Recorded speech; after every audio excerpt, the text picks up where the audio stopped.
மாப்பிள நீங்க வா. மாமா என்னப்பா ரொம்ப பெரிய மனுஷன் ஆயிட்டியா? கண்டிக்கவே மாட்டேங்கிற. அப்படியெல்லாம் ஒன்றும் இல்லை மாமா. ஃபங்க்ஷனுக்கு போய் கருப்பு கலர் அரைச்சு போட்டு வருவாங்களா? கொஞ்சம் ஷேவ் பண்ணிட்டு வரக்கூடாதா? எங்க வேலைக்கு போற? எவ்வளவு சம்பாதிக்கிற? மேற்கொண்டு படிக்கலையா? நம்ம தூரத்து சொந்த பையன் எல்லாம் வெளிநாட்டுல போய் வேலை பார்க்கற, நீ என்ன இதுக்குள்ளேயே சுத்திட்டு இருக்க? என்னடா நான் பேசிட்டே இருக்க, நீ போனை பார்த்துட்டு இருக்க? இல்லை மாமா, நான் ஒரு இன்ட்ரோவர்ட், டக்குன்னு பேச வராது, அதான் ஃபோன் பார்க்குற மாதிரி எஸ்கேப் ஆயிடுவேன். இன்ட்ரோவர்ட்டா? அப்படின்னா லவ்வா? ஓ அதான் நீ போனை பார்த்துட்டே இருக்கியா?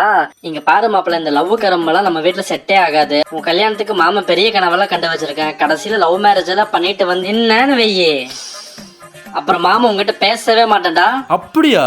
அச்சதை எடுத்துக்கோங்க. எக்ஸ்கியூஸ் மீ, எனக்கு உங்களை பிடிச்சிருக்கு, நான் உங்களை லவ் பண்ணுறேன், நம்ம 2 பேரும் கல்யாணம் பண்ணிக்கலாமா? சரி, அழகாக தான் இருக்கீங்க, எனக்கும் உங்களை பிடிச்சிருக்கு.